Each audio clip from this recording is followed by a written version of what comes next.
When I was young, I looked forward to this traveling petting zoo that was a part of the winter harvest every year. Like, it was my favorite thing. There was this older man with these, like, washed out overalls and this bandana around his neck, and he would cart all these animals around, and he had, like, everything, like a goat or two, and sheep, and piggies, and even a pony that we could ride, although I guess now thinking about it, it wasn't really a pony, it was a miniature horse. But you don't want to tell a kid that something is genetically modified to be tiny and cute for our own amusement, so you just call it a pony. Anyway, there's this pig there that I loved. And I named her Beverly. And she was just, like, so cute and smart seeming, and we had a real connection, you know? And every year I was so excited to see Beverly. And I would think, oh, I get to see my old friends again. And it was like this magical ritual that me and this pot-bellied pig and this goat and chicken and miniature horse would have. Like standing plans to have this council of creatures. And they were my counselors.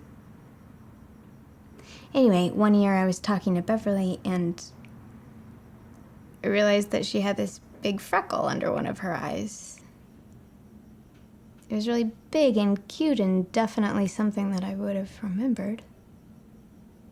And then I was like, oh, no, of course these animals are different every year.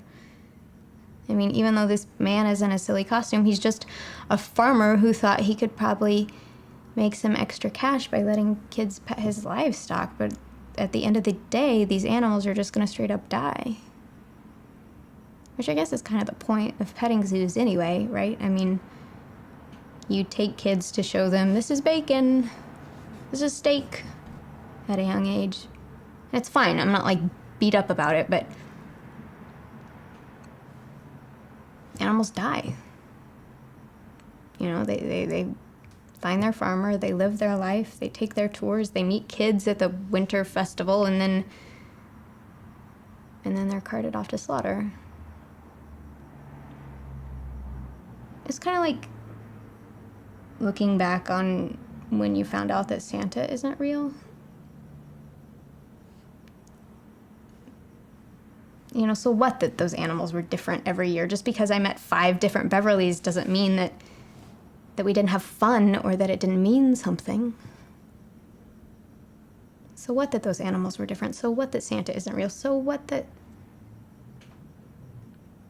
guerrilla gardening and sticking forks into fields and writing secret notes to your crush isn't as romantic or daring or awesome as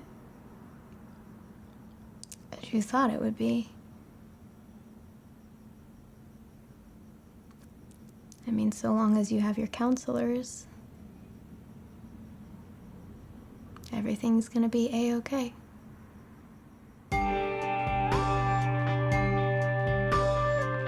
Hey guys, thanks for watching my monologue. I don't know if you know, but there's been a ton of awesome stuff in the Squaresville community lately. Fan art, photo sets, reenactments, so you should go check it out at squaresvilleseries.com.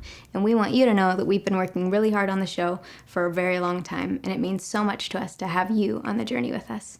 Thanks, and stay sanitary.